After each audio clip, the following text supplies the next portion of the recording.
Good evening, ladies and gentlemen. My name is Matt. Welcome back to the Alchemy Lab. This is my fringe on drugs, and I'm here today with MSArthadian back once again. Hello, Matt. How Yes, you doing? I am doing great. How are you? I'm doing okay. It's really late here, and I'm a little bit Yeah. spaced out. I feel Yep. like Yep. while I'm here, these taverns are going to be um, they're going to be me a little bit spaced out because it's going to be me either very early in the morning or very late at night. That's the hmm sweet spot hmm because I'm 11 hours ahead of parts of the United States. Yep. Now you're actually 13 hours ahead of me, so Ugh, ugh. Another two time zones. Good grief. yeah. All right. Well, Yeah. for people who don't know who you are, who are you? What do you do? I am MSArthadian. I'm also named Matthew. Matt. But I am the lore master, creative director of Arthadian Anthologies. It is basically how I like to describe it. It's like an anthology based podcast universe that takes multiple different series and kind of intertwines them together to create this epic story that is told across time and space inside this universe called the Core Realms. So, Mm-hmm. yeah, it's really in Right. depth. Right. Right. And there's a few, and I'm a part of this as well.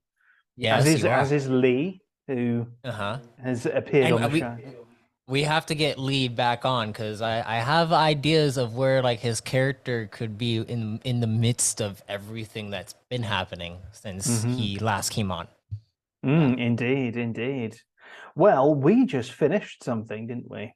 We just We finished did. a series, We which did. is now this might break the internet in order to do it.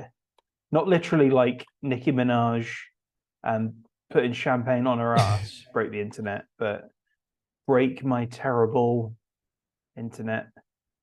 Hopefully not. Hopefully things are good. Hopefully not. Because here, okay, brace yourself. Here on Drunk Wordsmith, which people should sub to because there's stuff on it. One of the things that is on it is the Fragments Reborn series, Yes. which featured the two of us, some hmm lovely voice acting, and also face acting. Um, and Yes. yeah, You it got was a that lot. mustache. Yeah, yeah, yeah. I had a mustache at one point. Yeah, I was gonna have a mustache again, but our internet refused to function. So it was just Yes. the mustache was in everyone's imagination. All right. So it's a lot to keep track of, I guess. I mean, it's a lot of kind of hmm plates to keep track of in this overarching narrative. So I suppose the question is, how the hell do you manage that? That is the question. And honestly, there's been times where I wonder like what is happening? Why is this working out so well? Like I mean there's times where like there's human error in the midst of it all. Like there's times where I will forget a certain character's name and then lose track of it throughout the series because most like literally like I think about like 95% of my sessions, everything that I do is improvised. So I don't really prep very much. The only thing I prep is recap. So I prep the recap so that I remember exactly what happened in the previous session. Hmm. And I'll like go back and re-listen to the recordings. But all in all, with every single series, it's somehow just like clicked together so perfectly, and i am I am in awe every step of the way because in a way I feel like I am a part of the journey. Usually when you're the GM or game like game master, dungeon master, or anything like that, you already have like a structure planned out and figure out like how you're going to get your players from point A to point B every single session. Mm-hmm. For me though, it's been it's been your guys's decisions. I will roll a die. I'll roll a percentile dice to based off of what you roll, and then how that roll actually turns out usually dictates how I'm going to respond. So in a way, I'm also like in this player's seat where I'm like, okay, how are all the pieces of the narrative going to fit into this decision that was just made? And it's completely improvised. I really try to make sure that I know exactly all the characters and the moving pieces of what could happen in this scenario, and what is influencing the current story narrative. That the idea of Reborn in Power is that there are these higher entities that are communicating with the chosen, the players, and sometimes those higher entities are manipulating them or guiding them on some kind of spiritual path through the core realms. But I have to really embody what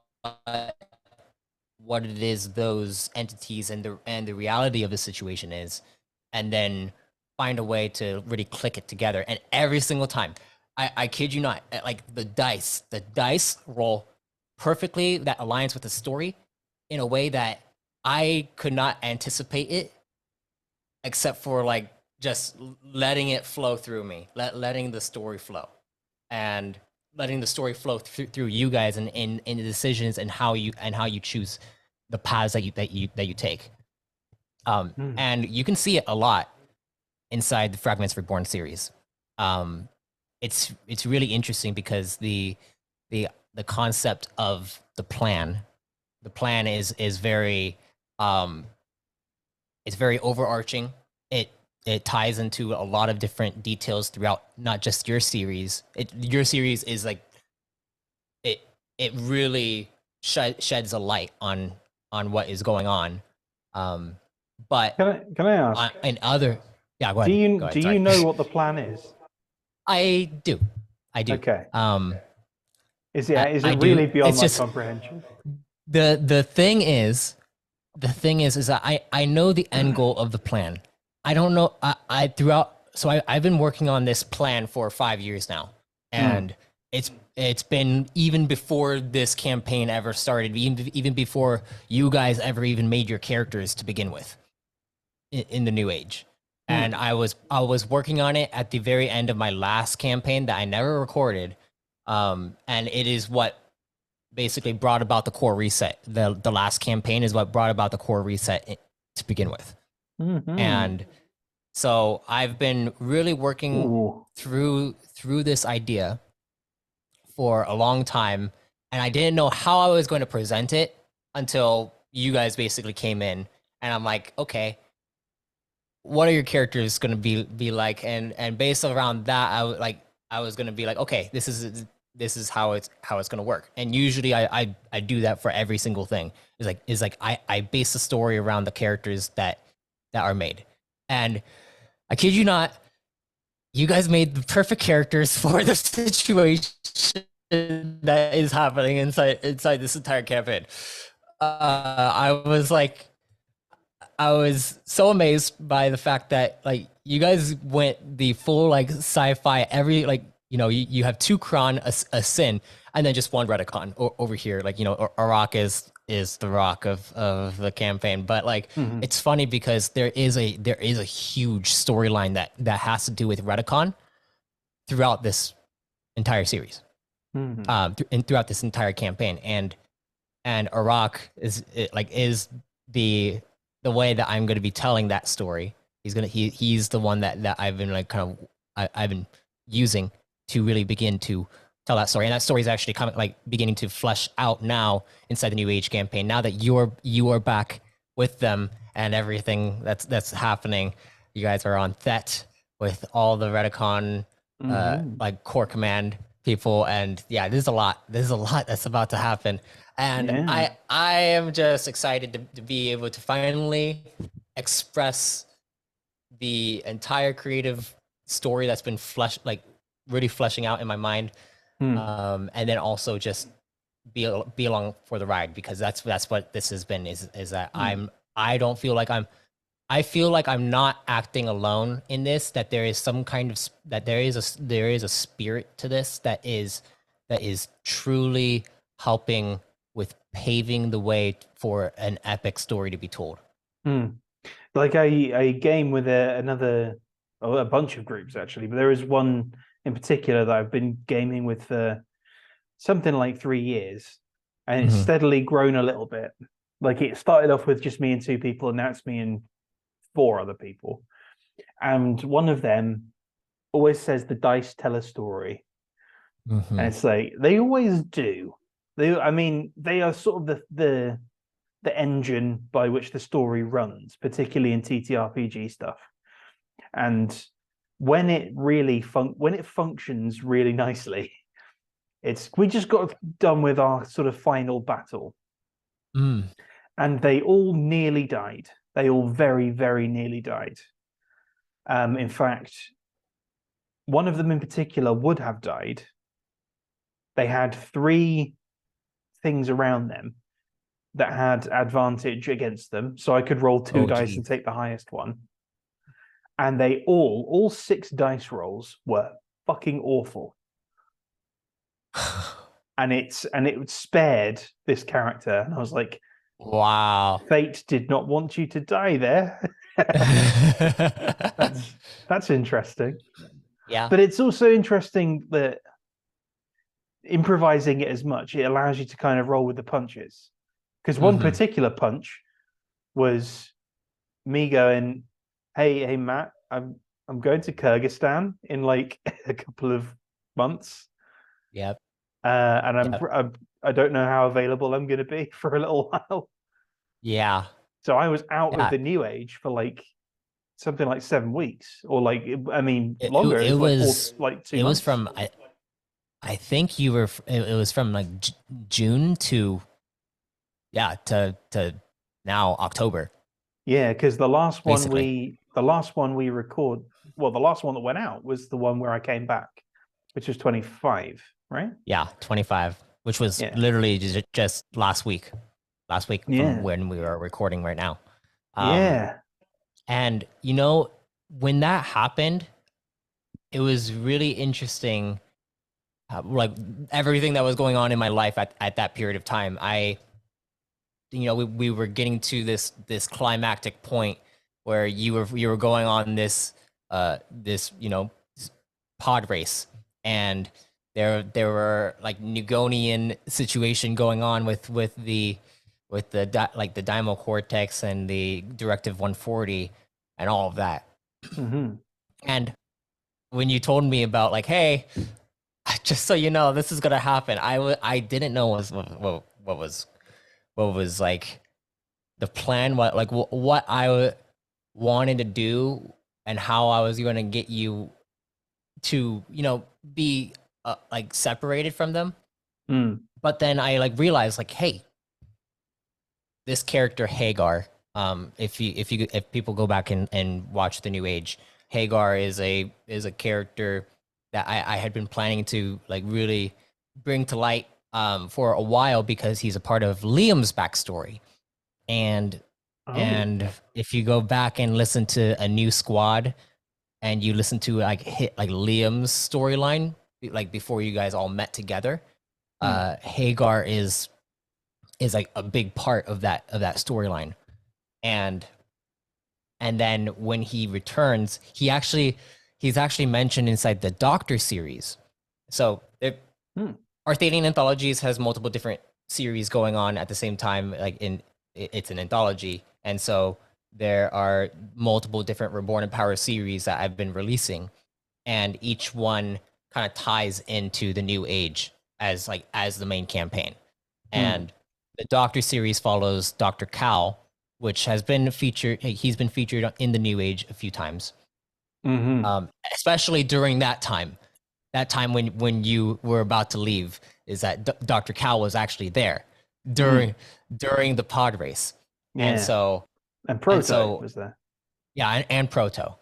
Proto is basically like Dr. Cal's like experiment that he had. If you go back and listen to it, it's like you get to learn about these characters and how they kind of like interact with the campaign as a whole, because that storyline is very closely tied to the Nugonians and Directive 140 and the Daimyo Cortex, because Dr. Cal is a Nugonian himself.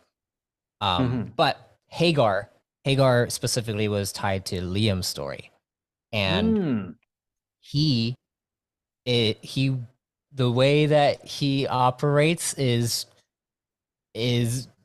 based around a specific type of energy that will be like beginning to be understood as you guys kind of begin to explore what it is that you went through in Fragments Reborn. And Hagar, the thing that happened to Hagar inside Liam's backstory caused him to have this kind of energy to basically bring him back, and connected to the plan in some regards. He if you remember in Fragments Reborn, these are going to probably be spoilers for anyone who is listening. I'm sure you might want to go and listen back, or just watch what occurred. I know there's a lot of content out there, but hey, like it is really good with what we did in Fragments Reborn. That it was fun. It was fun to really stretch out our role playing like chops and all that stuff. And it was really fun to be Marmaduke 9 extensively and really get into it. I mean, I'm in his head anyway, but to really get into his head and really get into his head in that specific kind of time, because it's very much him out of his element. Yeah, it's him almost in a normal life, kind of.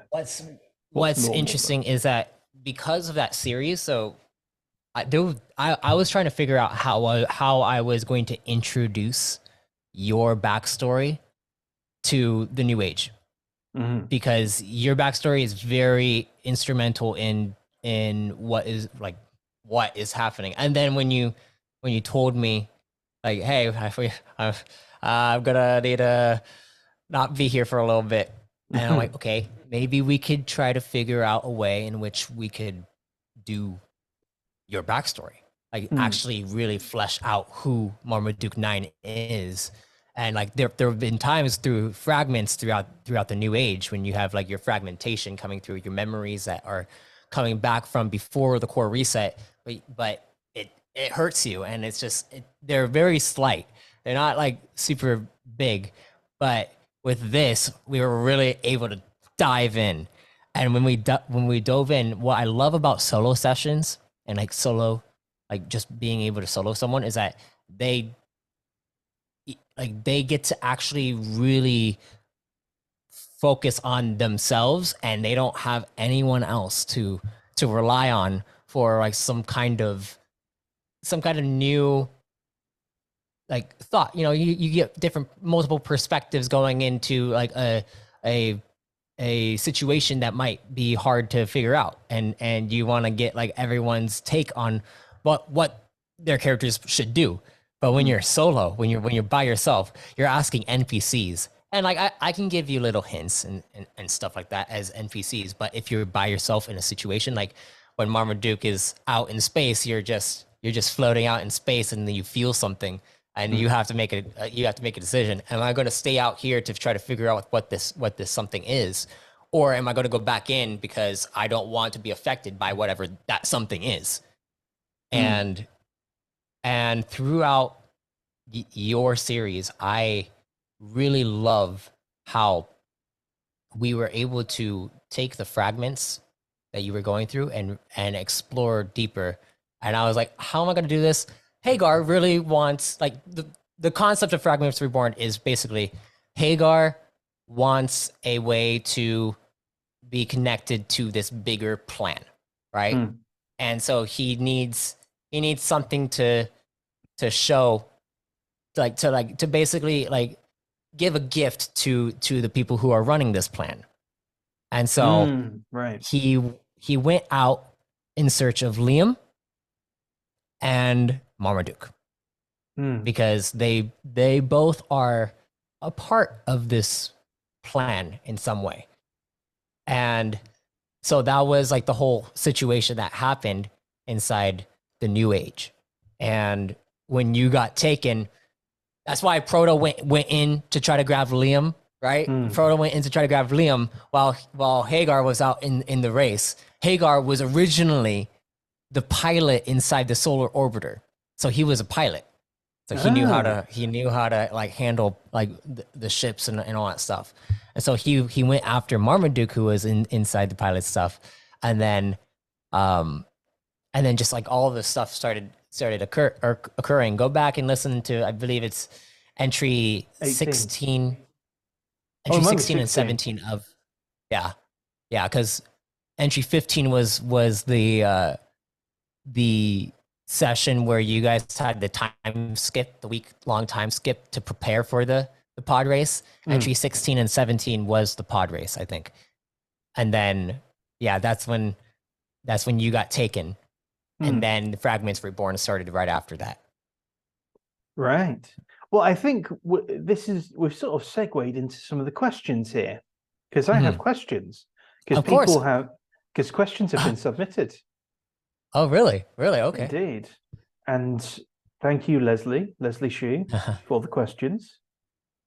And they're both for both of us. Okay. Okay. So here is the first. As someone new, and this one ties into what we've been actually talking about with the world and how you build sessions and things. As someone new to TTRPG, I would love to hear some details about how the Lore Master and the players collaborate on characters for the Reborn in Power campaigns. Specifically, I'm thinking of Alvora, Marmaduke 9's lady friend in the story. Alvora is played by the Lore Master Arthadian, and Marmaduke 9 is played by Matt. That's me. I'm aware that Matt created the character of Alvora, so this brings up the following questions. Okay, so that's the intro. So the first one. Yeah, okay. How much detail did Matt provide about Alvora at the start? Were there any discussions between you two before or during the campaign about her character, or is this sort of a handoff of the character to the Lore Master and he takes it from there? I think I gave you a list of maybe like 5 or 6 people in his backstory with like 2 or 3 sentences describing who they were. I don't think it was much more than that. I didn't give you her personality or her sort of attitudes. I think that just sort of came as it sort of developed. Yeah, and I think that actually, for Leslie, that actually occurs a lot in TTRPGs, is when players make their backstories. Generally, the lore master, game master, dungeon master, they will ask their players to give them characters like NPCs, so that there is some kind of fleshed out thing that the game master can then use to interact with that player character without the other players being a part of it. They've been established within the world in some regard, and that is how they form their identity, is through those characters. And you want to tie your players into the world somehow. Yeah. And with people, it's the easiest way to do that. And you, Matt, being an experienced player, you initially actually did give me those characters without me even asking for them. I did give you guys. I remember I did give you each a list of things that was going on, and I also told you about the core reset, and if you wanted to be born beforehand or after, and that there would be consequences to different ones. And with you creating the NPC Alvora, you basically told me, oh, you had a wife before, but now you don't remember that wife. So now you have this girl, this young girl who's just basically your love interest. And I was like, okay, Mm. I'll play with that. I'll just be a female character Mm. and then And it's just seduce me. yeah, and it's interesting because I didn't know how I was gonna really play it off, except for I when we role play, when you role play with someone, and especially like when like you're experienced role players, you actually begin to find those the like chemistry between the characters. And it was funny because when we first started, like when we actually first started the campaign and all that stuff, and Alvora came in at the very end of a new squad, and like right at the beginning of the new age, you were like, oh, because Alvora was coming, right? And Hmm. and then it's funny because it's very flirtatious at the beginning. So I figured as you were being flirtatious, I had to match you. I had to match that flirtatious vibe that Hmm. you were giving off. And so that is generally how I approach NPCs, is based off of just the minor information, even like if it's just a sentence. Like I remember here, actually I have the character names here. Mm. Let me open up my Yeah, I'm trying to notes. think of. I remember four of the people I told you about. I can't remember if Marmaduke 7 was one of them. Marmaduke 7 was one of them. He was he Right, yeah. was he was the one that like pissed you off the most, or Yeah. something like that. Like Yeah, yeah, like yeah. you just have. I remember you specifically said you have bad memories of that character. Hmm. Um, and then you said Patton 1, Nightingale 71, um, Alvora. Yeah, so here I actually have the information on Alvora here. Hmm. Definitely a friend, perhaps more, often more. In fact, a yen explorer with a pioneer's heart. Mm. We get out there in the void and everything falls away. She makes me forget the wars. They used to be bloody, bloody glorious, a thrill more powerful than any other. But now, they're a thing that stole almost a century of my time away from my wife and son. So Hmm. that was what you gave me. And then there was Kyrax. Kyrax is the other character. Kyrax. Yeah. And Kyrax was there for like a split second at the very beginning of Fragments Reborn, because he Yeah, was yeah. he was the one who got in contact with you and was like, "Hey, what's up? I have a mission for you." And then you're just like, "Hey, can you do this for me?" He's like, uh, uh, okay, but Yeah. I'm a are you little gonna do this busy mission right for now, me? Kyrax. Yeah. Yeah. I'm a little preoccupied. I'm a little tied up. Yeah. So the description you gave me for Kyrax was curmudgeonly. He's a curmudgeonly yen, chip on his shoulder. He's given out steady work since you've known him. He's a courier jobs and the odd high value cargo run. I suppose he's not a friend exactly, just someone you've met. So I was Yeah. just like, okay, I'll play with that. Yeah, yeah, yeah. Yeah, I And channeled Arnold Rimmer there. Was like, I would think of you as someone I met. yeah, so Yeah. I like to really like you gave me enough in just like one or two sentences to really flesh out these characters and Hmm. make them my own, but also make them a part of who you are too, and Mm. like showing exactly how you interact with them. And I love that's my favorite thing about being Mm. the lore master is that when there are NPCs and they interact with the players, Mm. that's when I really get my kicks and Mm. really get to like really. I like role playing a lot, and that's generally what we do here. Like I don't think we've had many combat scenarios in this Mm. campaign. It's just been more so role playing. Yeah, No. I'm trying to think back to Alvora because it's another question that was asked there. So when she first appeared in the new squad, right? Did Yeah, new I squad. did Well, Marmaduke call her or did she call him? I can't remember. I believe she called him. She told him Right. like, "Hey."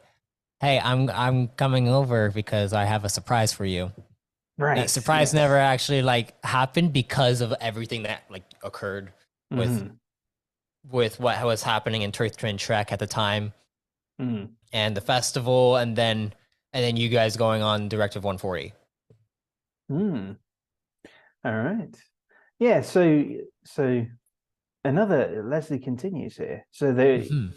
So because she okay, so she sort of was brought. You brought her in to the new squad, Mm-hmm. and so how much lead time did you have before playing the character? It became obvious, especially in the Fragments Reborn entries, that Arthadian knew things about Alvora that Matt didn't. It's true. Mm-hmm. Again, this brings up the question of how much of the character comes from my notes and how much is added by you. So Literally, you just heard what came from my notes. It was literally yeah, like three sentences, yeah, and everything and else not, comes from the relationship that gets built over time. yeah, And then there's other stuff though. There's other yeah. stuff. The revelations at the very end of Fragments Reborn. Indeed. Yes. I mean, it's yeah, because I didn't know that. If the camera had been Mhm. on, by the way, I would have you'd have had me like that Yeah, during that whole thing. I was so sad when like I didn't have, because if I turn off the lights here, it'd be dark. You wouldn't see me. It's barely like anything. So I didn't have the lighting laptop or anything like during that, and it was unfortunate, but still a major reveal. Mm. Yeah. Yes, big, very big, and it certainly answers some questions in Marmaduke's mind, I think, of Hmm. I mean, sort of the lingering is Nightingale still about? Is she still out there somewhere? And what's going Hmm. on with her, sort of? Um, and yeah, some question, yeah, an answer which was not as it was surprising answer. Yeah, I'm glad I could surprise you. yeah. So similar question from Leslie again. Did Mhm. Matt create Marmaduke Nine's backstory in its entirety, or is some of that added by Arthadian? Right. So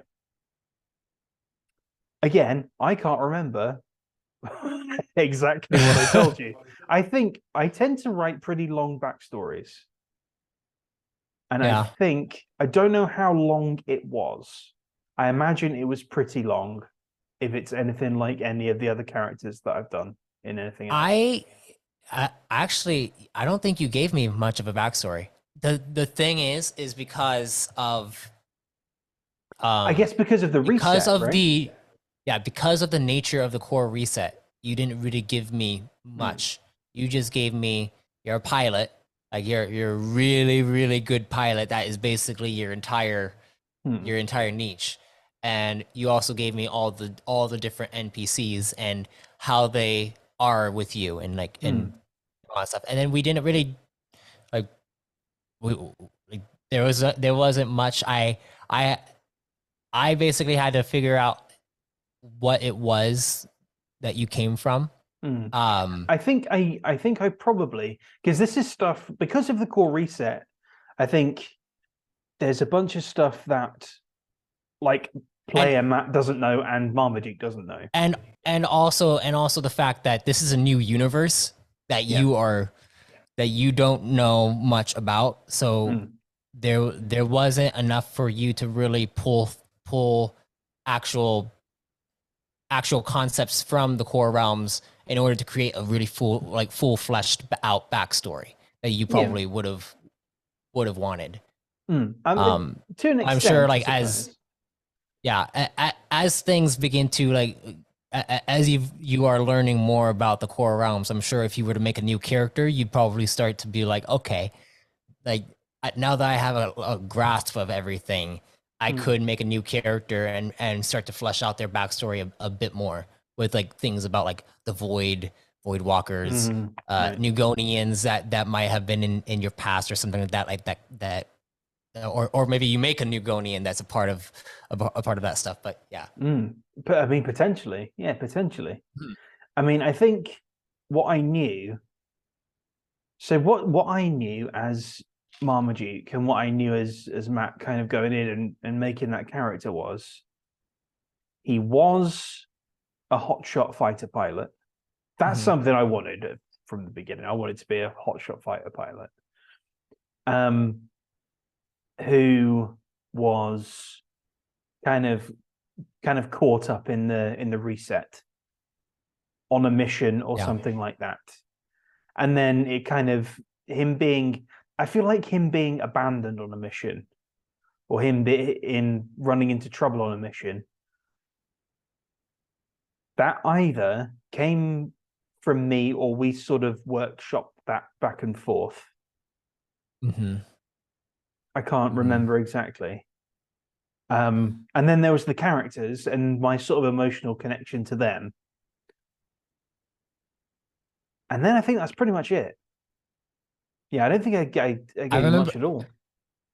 Yeah, it wasn't too much. I remember that one of the main things was your son, Patton, and that you still don't know exactly like what his role in all of this is, or like who he is, or what's going on with him. All you knew, like throughout, was that you gave me that he was a Patton 1 is like a prototype. He is like the first of a leadership role. Actually, I think he's meant to be like a general, like a military. I have the information right here. You said, my son, my little boy, although he's far from a boy now, a Patton, a prototype, advanced strategy and tactics designed to be the perfect military leader. The reset happened when he was so young. There's no way he knows who I am. Oh, I love. Dang it! That just gave me chills, man.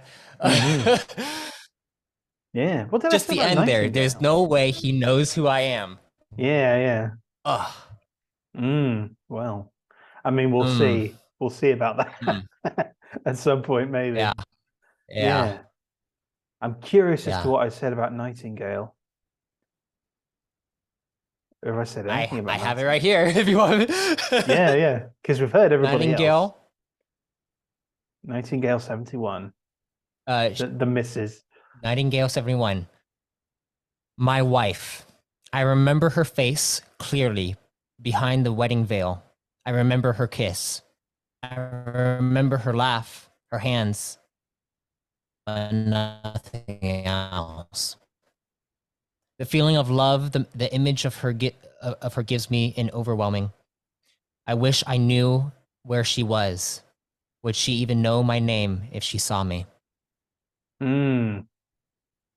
Yeah. Incidentally, there was a... it says right here, pre-reset, she saved me after the crash that took my arms. Oh, okay. Oh, there's some extra. Now I've forgotten that. I'd completely forgotten that. You had a crash that took your arms away. And then she helped you place your appendages. Remember that? Yeah. Yes. I do now. Yes, of course. We keep forgetting that Marmaduke actually has he has arms that that are. Well, he has biologically no arms and no eyes. Yeah. And I keep forgetting about the eyes and the arms. To be fair, because I remember a new squad starts with him putting his arms on. And that's the only time it's ever come up.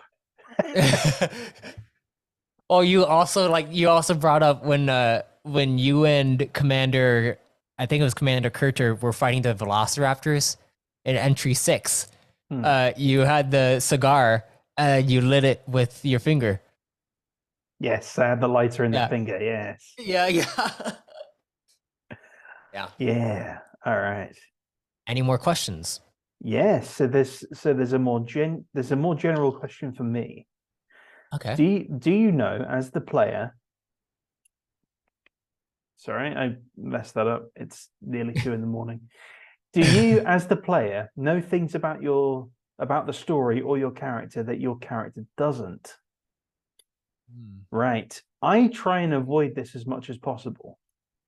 I try to keep the player and character knowledge as aligned as I can keep it. And so I think, as a result, I have only listened to one of the new Age episodes that I wasn't in. And I haven't listened to any of Liam's new squad things because Marmaduke 9 doesn't know what's happening there, and he doesn't know who Liam is in the new squad.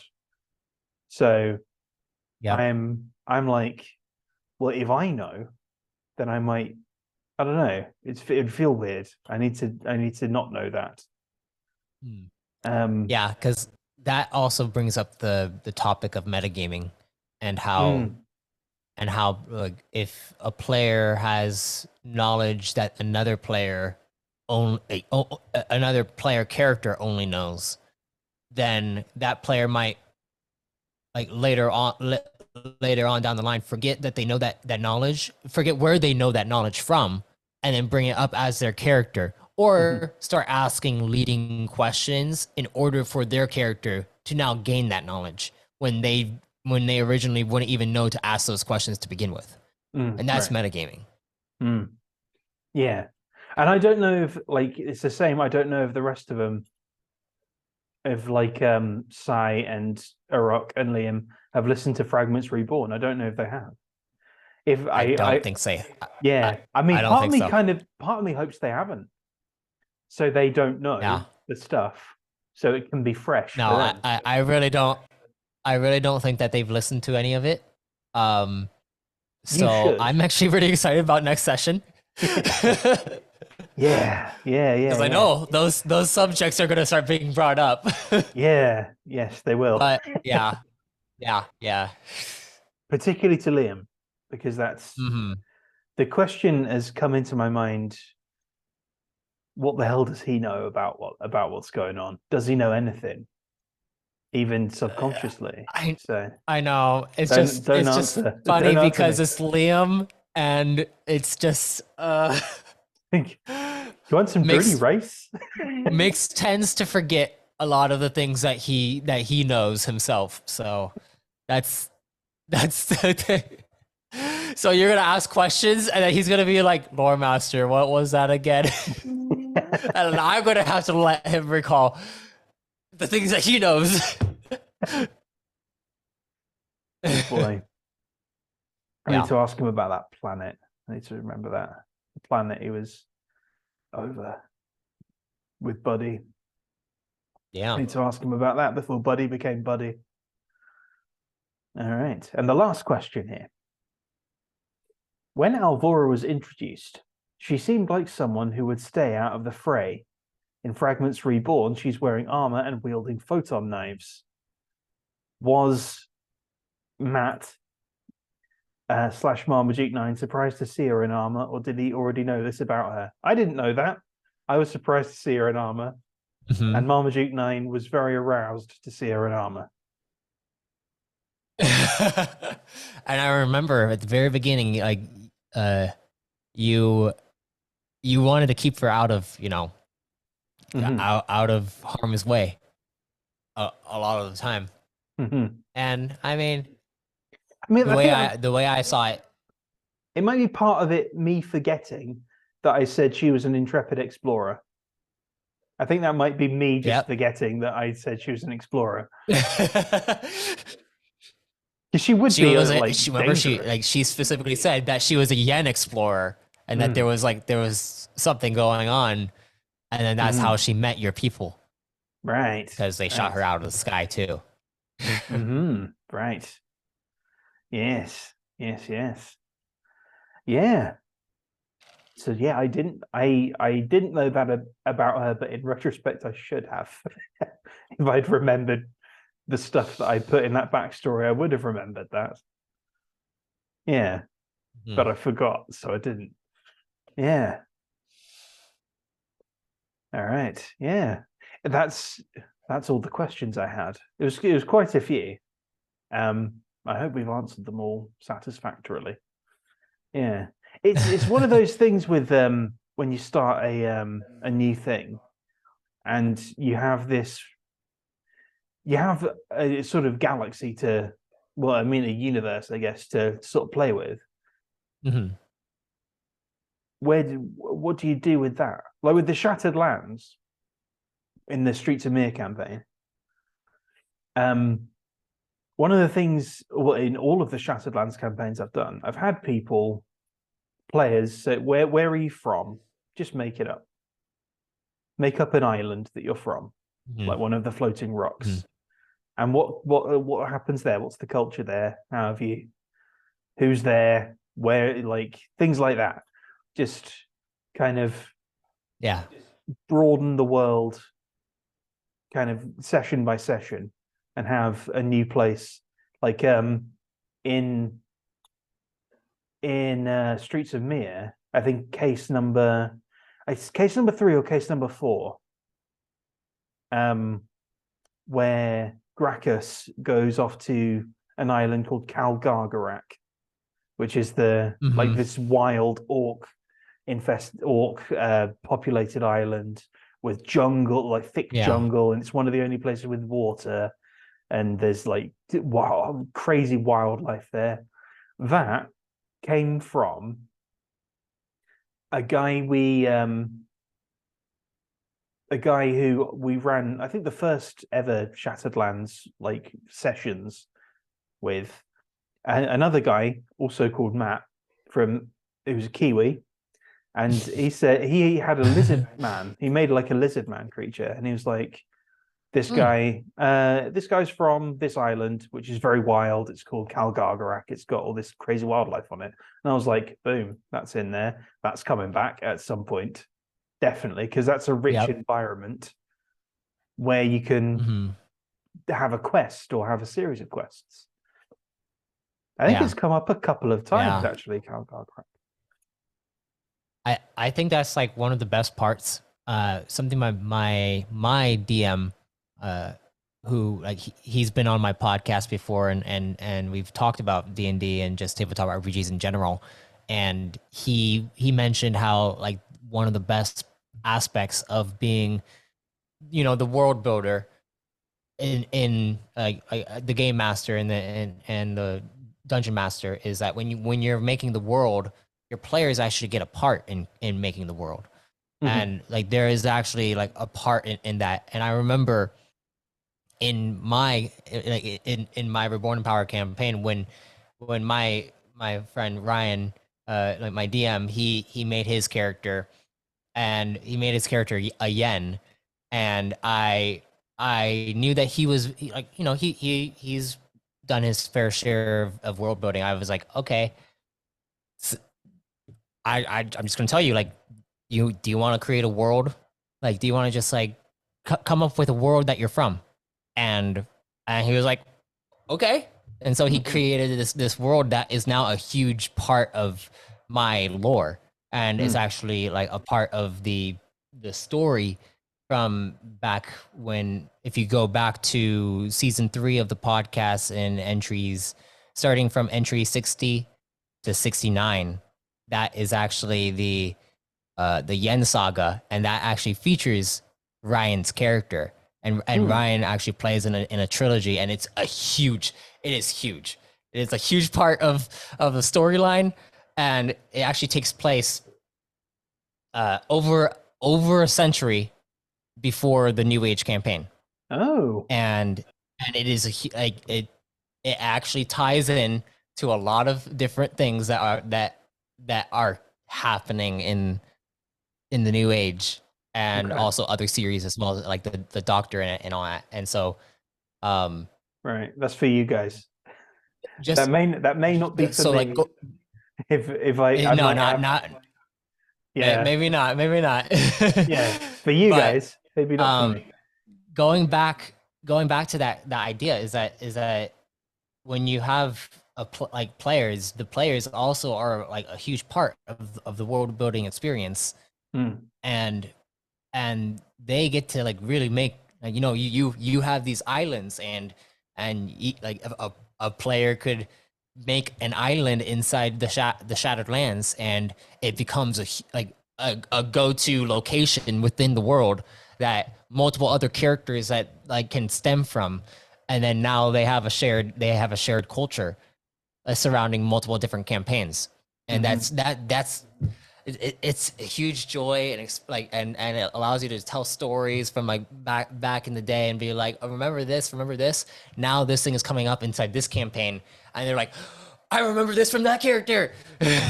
And so like there's so much fun and like revelations that come about in these stories. Yeah. There is something that's yeah. So there's something that is going to come up in Streets of Mir.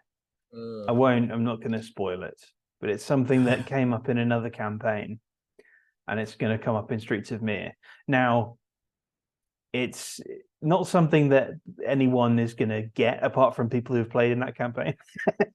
But it's but it was an interesting little thing that made me tweak something in Mir. Just made me tweak it because a certain thing, a certain group were pointed in a certain direction, and I thought, oh, that's interesting. Okay, and when that happens, you're like, okay, there's now a link, and it's deepened the world a little bit, just a little bit more than it was before. And I always enjoy that. I always enjoy that particular aspect. Of course, that's all D&D focused, and as tends to happen when you come on, Wizards of the Coast do something stupid, and they've done something stupid again. Yeah. See, I haven't been paying attention much to Wizards of the Coast recently. Well, neither have I. That's the thing. But I heard that they got rid of this may have been a rumor. I don't know. My camera.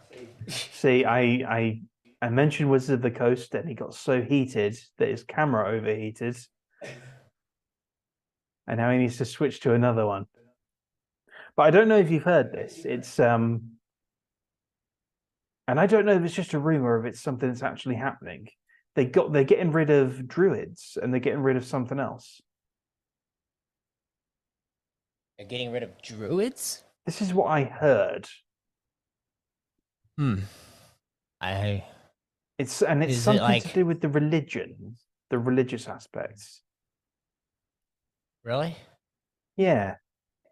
But why druids of all things? I don't know, man. I don't know. I stopped trying to work out their thinking. Because like druids is like kind of like shamanistic. It's nature based and all that stuff. So it's not like, yeah. I don't know. I feel like cleric would be like the thing that they would kind of think about getting rid of, or something like that. I mean, you'd think so, but then where do your healers come from?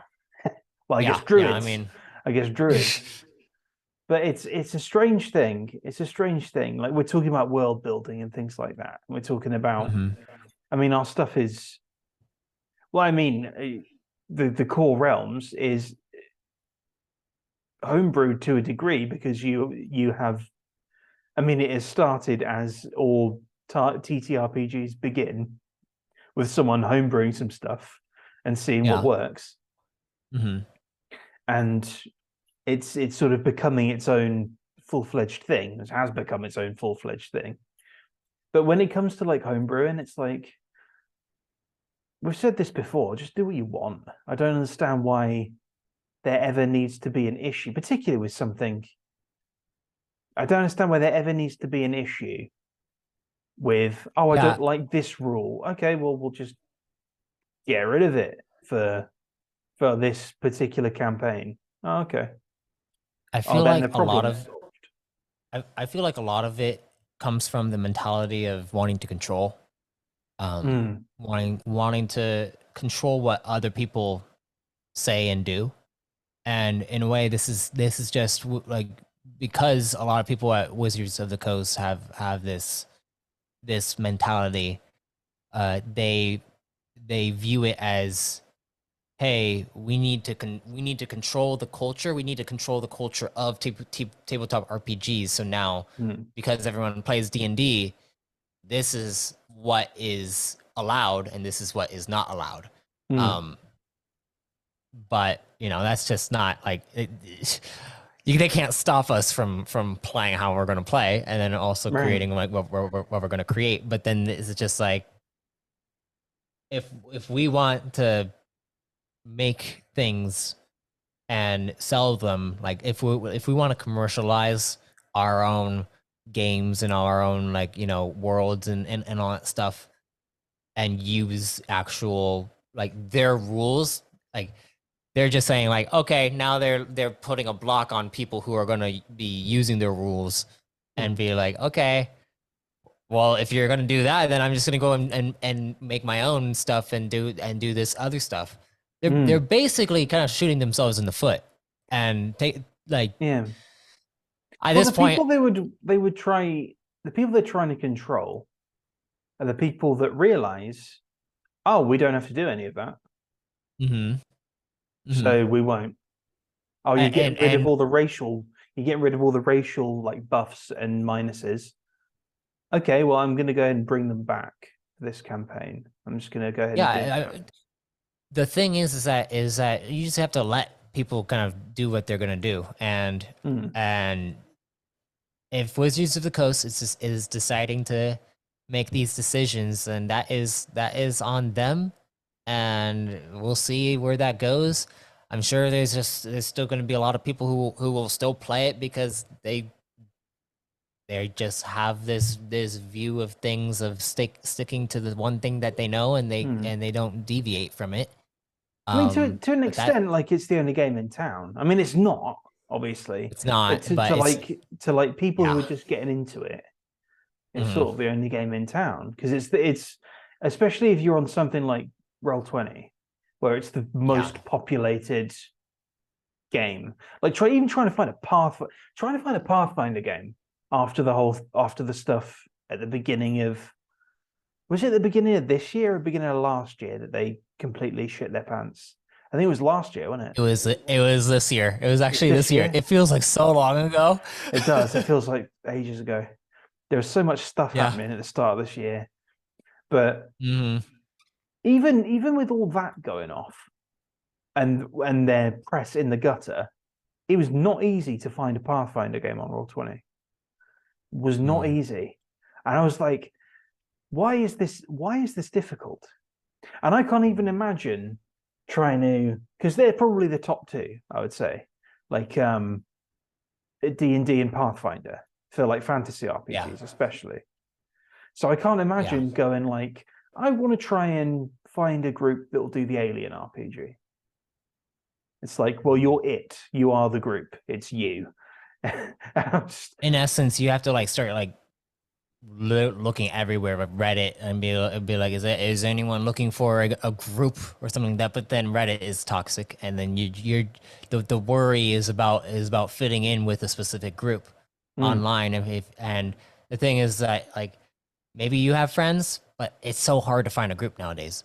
They're like mate, really, I just rejoined Twitter and yeah, I saw I that. already regret rejoining Twitter because it's a Yeah. cesspool of fucking ridiculous drama nonsense. Even between Yeah, like these sort of small internet groups, there's this whole shit going on the Iron Age at the moment with stuff, and I'm just like, oh, mm, shut the fuck up, just mm. get on with your fucking books, shut up, draw your comics. You can tell it's early. You can tell it's late at night because my filter's gone. Just just like take criticism or don't. I don't care. Just shut up Mhm. and write books and get better. Make your shit and get better. I don't care about your weird fucking nonsense trying to one up each other. Shut up. And this is me on Twitter. This is my brain on Twitter now. And I'm just like, I don't even want to. I That's follow the like 10 people and I'm already that's seeing the it. thing.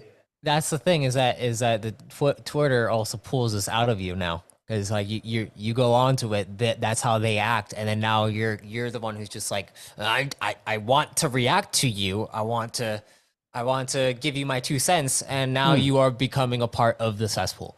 Right. So I don't. This is the thing. I don't even want to see it.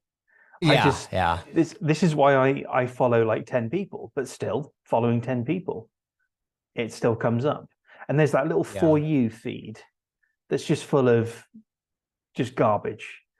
Like most of it is not for me. I've actually started to pull away from it a lot. I used to be a part of the. I have like 316 followers now or something like that on Twitter. And what's weird is that when I stopped, so I was like underneath 300, and when I stopped, I gained like 17 followers. I'm like, okay, those definitely are bots, or there's something weird going on. Yeah. Where people are finding me or like and following me, but like I'm like, okay, but I was a part of the TTRPG community there, and I was like trying to just be like, hey, a voice of reason, you know, and just being genuine and not even like participating in any of the toxicity, and just being, hey, I'm MSArthadian. I'm making this story stuff. Listen to it if you like, and I'll be a part of your games if you want.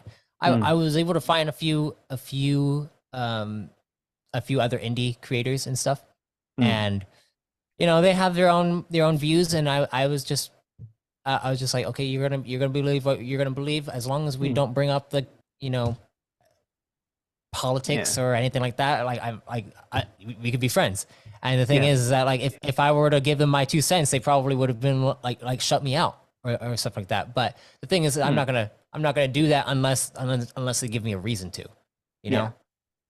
Right. And it's just it's the thing. Yeah. My tactic at the moment is just occasionally make a joke when someone and see posts something. where they lie in that joke.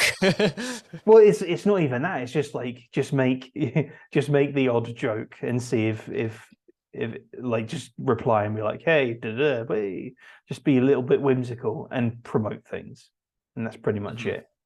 That's it. I don't really want to do it because the thing is, since going on Twitter, I have found avenues to promote work. So it's like, okay, there is utility here. You just got to navigate all the rapids. Yes. Yeah. And gosh, there's a lot of rapids. And I mean, the reason why there's a lot is because Twitter is supposed to be like more personalized, where like you are your voice. That is your voice within the public square. But because, you know, it's behind a screen and all that stuff, and people are like have a sense of anonymity, like then it's just like, okay, I can just be as toxic as I want, and you know, because it's my moral stance on certain things, and I'm going to take that stance. And you can just be misconstrued, and things can just be misconstrued. Yep. Yeah. And there's only like unless you pay for Twitter now. Well, it's not even called Twitter; it's X. X. Twix. Yeah, but like, if you pay for it, then you get like a longer. You can like write down a longer thread or something like that. And I don't know. I've distanced myself a lot from a lot of that stuff. The thing that I'm focusing on right now is just telling stories, and whoever is going to listen is going to listen. And whoever's gonna play is gonna play, and I'm content with all that's going on in my life, and yeah, it's been a blessing with how we have been able to do the new age for almost a year now. Like we are literally I think our November 22nd is a year from like last year. So like that will be our anniversary. Yeah, new age. So ooh. Yeah. Of course we've been doing it longer because of the new squad. A new squad, because we did it like we did the new squad, recorded it the summer before we started. And I'm very blessed to have you guys be a part of this whole experience. I didn't know because I've experienced players like in person, people coming in and playing at my table and like everything going well until one day they just drop off the face of the earth, ghost me, and completely just no longer play with me at all. Mm-hmm. And I'm just like, what the heck just happened? You like, I had this like huge plan, and it was at the climax of my last campaign, and they Mm-hmm. just all like abandon it, Hmm. and it's sad when that happens. So I'm so I thank you, Matt, for like for sticking with this and being a part of this, Mm-hmm. even when it is difficult because of all the transitions that are happening in your life. Mm. I'm glad that you're a part of this, and I'm glad that you're able to stick with it and really like you say that a rock is the rock too. Like in a way, Marmaduke is also that rock. Like each of you like brings something to the table that really keeps the group connected, and and everyone missed you. Everyone really missed you throughout this entire time, Mm. and I know that like it's not just the players but the audience, because you know Marmaduke brings a sense of personality to the group, and now with the character growing and you having more knowledge about what's going on, I feel like things are gonna really the dynamic and the story is going to really be affected by how you're going to be playing, and I'm just Mm. really excited to see. I'm really excited to see where everything leads. Yeah, I mean, I appreciate you saying so because it is something that I really do enjoy being a part of, and it's the kind of thing I am a real sucker for like long form content. I love long stories with a lot of Hmm. moving parts and a lot of kind of intricate parts. Is the stuff I like to. I mean, that's the Four Guardians, really. It's like that's a Yeah. very long. It's four books, and they're all meaty books, and they all have Hmm. there's like intricate stuff happening. There's intricate moving parts in all of them, and it's like I like being a part of that kind of story. Like that campaign I mentioned before, the Shattered Lands one, that's been going for, I mean, really, it's in its third year. We're right Mm. at the end, and it's in its Dang. third year. So Dang. yeah,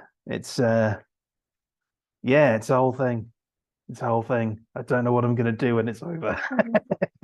It's one of those. So when I Well, I mean, finished, I know. Oh, sorry. Go ahead. Go yeah, ahead. like when I finished the Four Guardians, when I finished Empire of Fire, the last Uh-huh.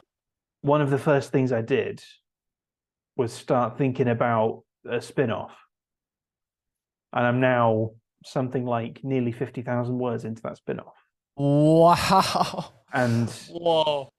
it just, They yeah, just it flowed out of just you. pretty much, yeah, pretty much. And Wow. I'd kind of like run the story in D&D form. I'd run the story Mm. already. So I was like, okay, I kind of know this works. And I know where things can potentially kind of weave and bob. So I think I can actually get this down. And it just started. And it's on its way. That's great. That's great. Yeah. Yeah, I don't know how long it's going to that's be. yeah. We sometimes like, you know, we don't know. We really don't know. And Yeah. I think that I've also got started to get back into writing too. Hmm. A lot more.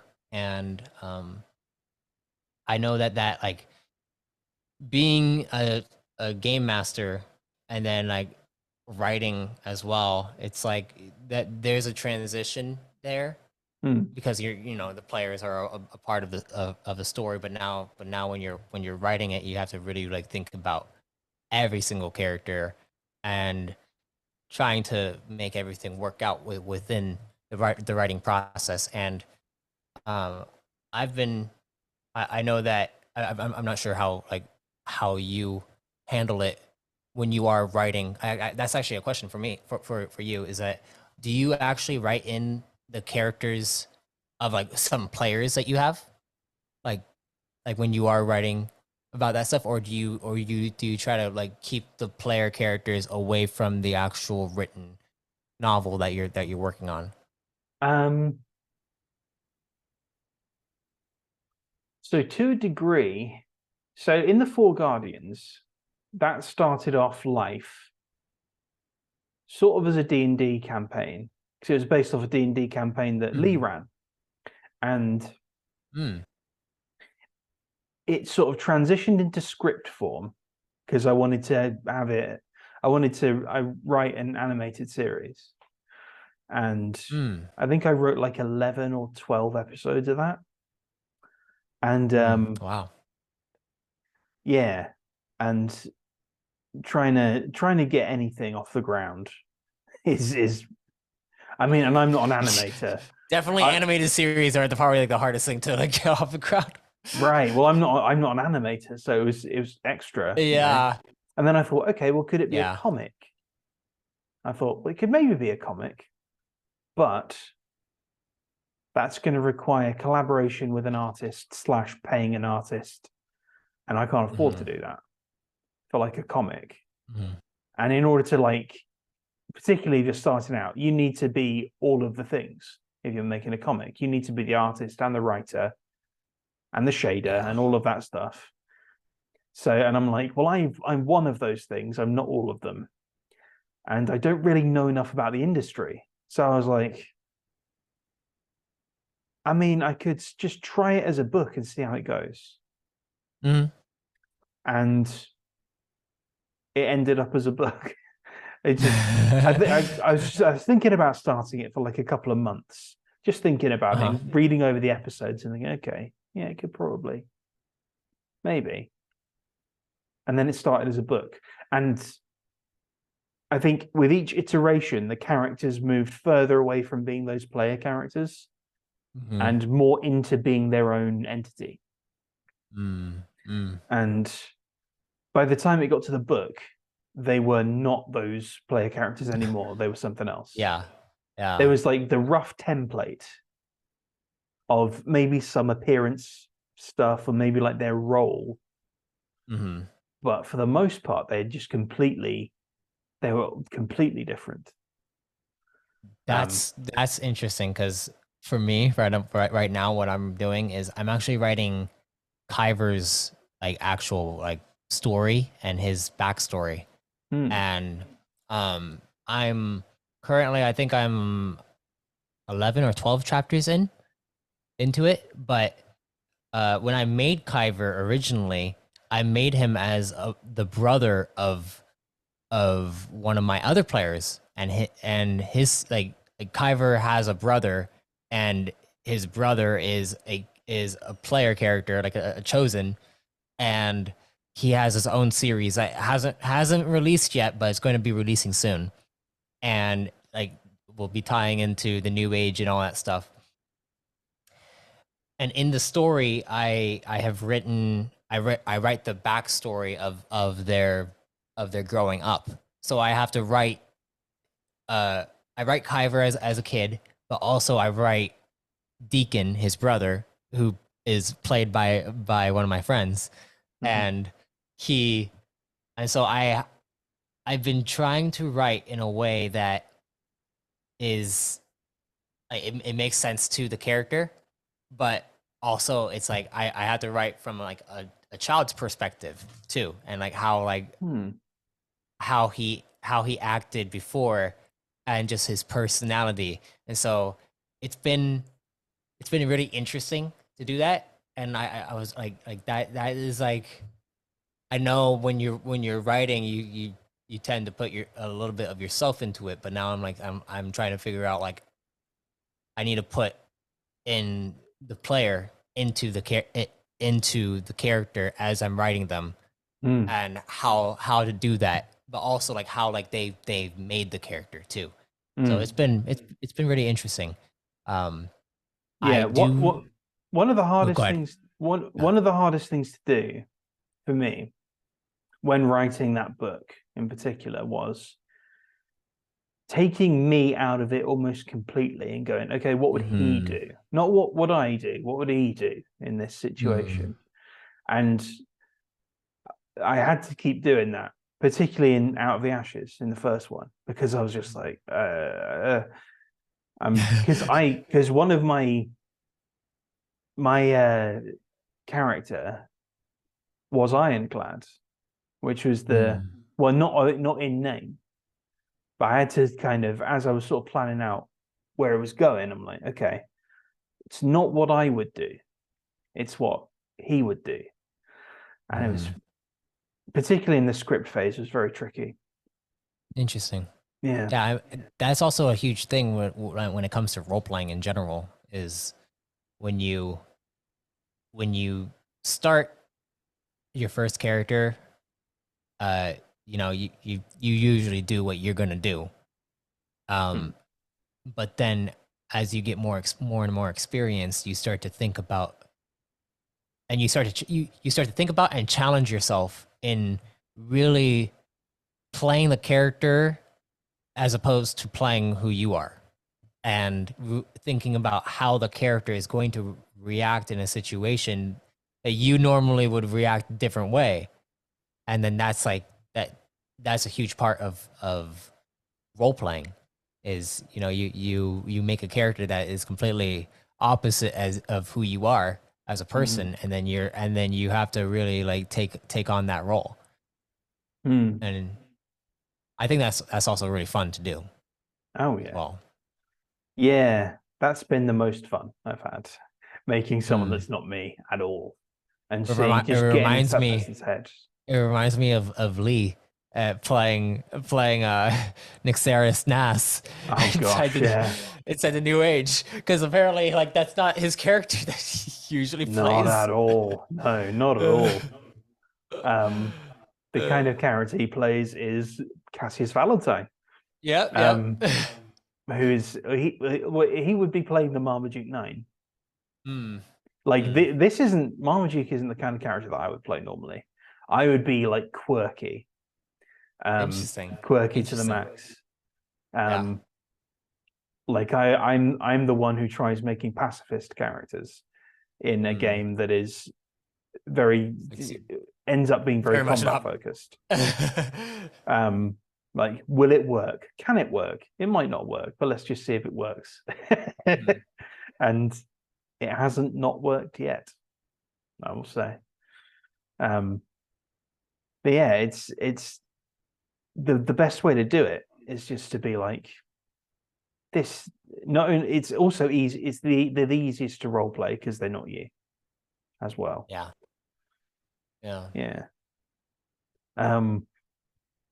All right. My brain is starting to slowly shut down. So before I face plant into the keyboard, where can people find you and find your various things?